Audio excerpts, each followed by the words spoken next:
இலங்கையில இன்றைய தினம் முன்னாள் அமைச்சர் ஒருவரால் லஞ்ச ஊழல் வழக்குல கைது செய்யப்பட்டிருக்கிறார். இவர் இந்த லஞ்ச ஊழல் வழக்குல கைதான கதையை கேட்டீங்கன்னு சொன்னா, கொஞ்சம் வித்தியாசமா இருக்கும். ஏன்னு சொன்னா, இதுவரைக்கும் நீங்க கேள்விப்பட்ட இந்த லஞ்ச ஊழல் வழக்குகள விட, இந்த கதையானது கொஞ்சம் வித்தியாசமான கதை தான் உண்மையிலேயே வந்து. நான் வந்து இந்த செய்திய பார்க்க கூட எனக்கும் வந்து இந்த கதை வந்து கொஞ்சம் ஒரு வித்தியாசமான ஒரு கதையா தான் இருந்தது. ரைட். வீடியோ ஃபுல்லா பாருங்க. ஏன்னு சொல்லி தெரியும். ரைட். அடுத்த விஷயம் என்னன்னு சொன்னா, இலங்கையில இன்றைய தினம் பார்த்தோம்னு சொன்னா, 24 ஆன்லைன் ஆன்லைன் கேம்பிளிங் செய்யற வெப்சைட்டுகள் வந்து தடை செஞ்சிருக்கிறாங்க. இந்த 2 விஷயங்கள் தொடர்பாக தான் இன்றைக்கு இந்த வீடியோ வந்து நாங்க டீட்டெயிலா பார்க்க போறோம். நீங்க நம்ம சேனலை சப்ஸ்கிரைப் பண்ணலன்னு சொன்னா ஒருக்கா சப்ஸ்கிரைப் பண்ணிச்சு வீடியோவை தொடர்ந்து பாருங்க. ரைட். இலங்கையில பார்த்தோம்னு சொன்னா இன்றைய தினம் முன்னாள் அமைச்சர் அகில விராஜ் காரியவம்ச அவர்களால் இன்றைய தினம் வந்து கைது செய்யப்பட்டிருக்கிறார்.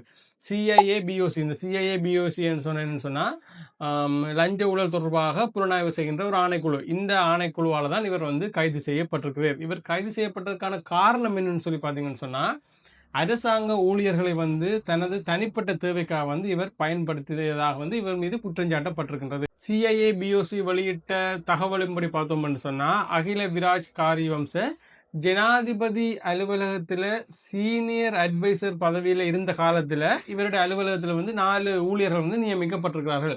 அந்த 4 ஊழியர்களில் 3 ஊழியர்களை பார்த்தோம்னு சொன்னால் இவருக்கு சொந்தமான பெட்ரோல் செட்டில் எரிபொருள் நிலையத்தில் வந்து பணியாற்றி இருக்கிறாங்க. இன்னொருவரை பார்த்தோம்னு சொன்னால் அவருக்கு கொடுக்கப்பட்ட அந்த அரச வேலையில் வந்து அவர் பணியாற்றவே இல்லை. அப்போ 4 ஊழியர்களையும் பார்த்தோம்னு சொன்னால் அரசாங்கத்திடமிருந்து சம்பளங்கள் சலுகைகளை வேண்டிக் கொண்டு அந்த 4 ஊழியர்களும் இவருக்கு வேலை செஞ்சிருக்காங்க. அந்த 4 ஊழியர்கள் 3 பேர் வந்து இவருடைய பெட்ரோல் செட்ல வந்து வேலை செஞ்சிருக்காங்க. ஒரு ஆள் வந்து எங்க வேலை செஞ்சது தெரியாது. ஆனா வந்து அவர் வந்து அவருக்கு கொடுக்கப்பட்ட அந்த அரச கடமை, அந்த அரச பணியில வந்து சரிவர வேலை செய்யவில்லைன்னு சொல்லி அவர் மீது குற்றஞ்சாட்டப்பட்டிருக்கின்றது.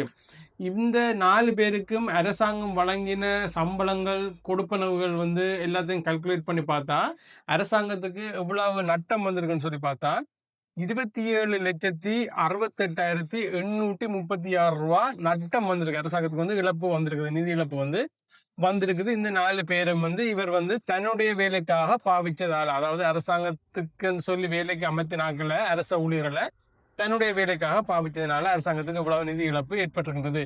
இது தொடர்பாக தான் இவர் மீது குற்றம் சாட்டப்பட்டிருக்குது. இந்த குற்றம் தொடர்பாக இவரை வந்து இன்றைய தினம் கைது செஞ்சிருக்கிறாங்க. இவருக்கு பார்த்தோம்னு சொன்னா ஆகஸ்ட் மாதம் 18ஆம் தேதி வரைக்கும் இவரை வந்து விளக்கமறியலில் வைக்க சொல்லி கொழும்பு பிரதான நீதவான் நீதிமன்றத்தில் வந்து தீர்ப்பு வழங்கி இருக்கிறாங்க.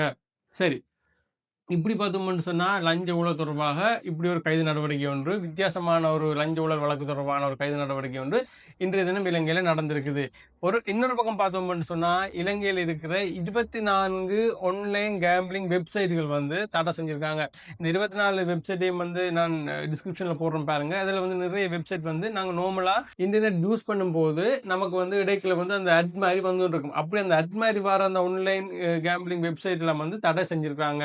இதில் வந்து டிஸ்கிரிப்ஷனில் போட்டிருக்கோம் பாருங்க. அந்த வெப்சைட்டுகள் வந்து நாங்களே வந்து அடிக்கடி சந்திச்ச வெப்சைட்டுகள்லாம் வந்து இருக்குது. இந்த 24 ஆன்லைன் கேம்பிளிங் வெப்சைட்டுகளையும் பார்த்தோம்னு சொன்னால் 2025ஆம் ஆண்டின் gambling regulatory authority act number 17 இந்த புதிய சட்டத்தின்களை தான் வந்து தடை செஞ்சிருக்கிறாங்க. இந்த 24 ஆன்லைன் கேம்பிளிங் வெப்சைட்டுகள் வந்து சேவைகளை செய்யறதுக்கும் விளம்பரப்படுத்துறதுக்கும் வந்து இலங்கையினுடைய டிஜிட்டல் எக்கனமி அமைச்சகம் வந்து தடை விதிச்சிருக்கிறாங்க. சரி, இந்த தடையோடு மட்டும் அவங்க நிற்கவில்லை, பொதுமக்களுக்கும் வந்து ஒரு அறிவித்தல் ஒன்று விடுத்திருக்காங்க. என்னன்னு சொன்னால், இப்படியான உரிமமில்லாத ஆன்லைன் கேம்பிளிங் தளங்களில் வெப்சைட்டுகளில் வந்து பணங்களை முதலீடு செய்ய வேண்டாம். அது மட்டும் இல்லை, தனிப்பட்ட தகவல்களையும் எங்களுடைய தனிப்பட்ட தகவல்கள் இமெயில் அட்ரஸ் போன்ற தனிப்பட்ட தகவல்களையும் பகிர வேண்டாம். அது மட்டும் இல்லை, சட்டவிரோத பெட்டிங் பிளாட்ஃபார்ம்களையும் வந்து பயன்படுத்த வேண்டாம்னு சொல்லி இலங்கையினுடைய டிஜிட்டல் எக்கனமி அமைச்சகம் வந்து இன்றைய தினம் பொதுமக்களுக்கு ஒரு அறிவித்தலை வந்து விடுத்திருக்கிறாங்க. ஒரு பக்கம் பார்த்தோம்னு சொன்னால் முன்னாள் அமைச்சர் அரச பணிகளுக்கு அமைத்தின 4 ஊழியர்களை அந்த பணிகளை செய்ய விடாமல் தன்னுடைய தனிப்பட்ட வேலைகளுக்காக பாவிச்சு அரசாங்கத்துக்கு 27 லட்சம் ரூபாய் நிதி இழப்பினை வந்து ஏற்படுத்தி இருக்கிறார். இன்னொரு பக்கம் பார்த்தோம்னு சொன்னா அனுமதி இல்லாத 24 ஆன்லைன் கேம்பிளிங் பிளாட்ஃபார்ம்ஸ் வெப்சைட்டுகள் வந்து தடை செய்யப்பட்டிருக்கின்றது. இந்த 2 விடயங்கள் தொடர்பாக உங்களுடைய கருத்துக்களை வந்து கமெண்ட் செக்ஷனில் பதிவு செய்யுங்க. இது போல இன்ஃபர்மேஷன் நீங்கள் தெரிஞ்சுக்கணும்னு சொன்னால் மறக்காம எங்களுடைய யூடியூப் சேனல் வந்து சப்ஸ்கிரைப் பண்ணுங்க, இந்த வீடியோ லைக் பண்ணுங்க. இன்னொரு வீடியோவில் உங்களை சந்திக்கிறேன். நன்றி.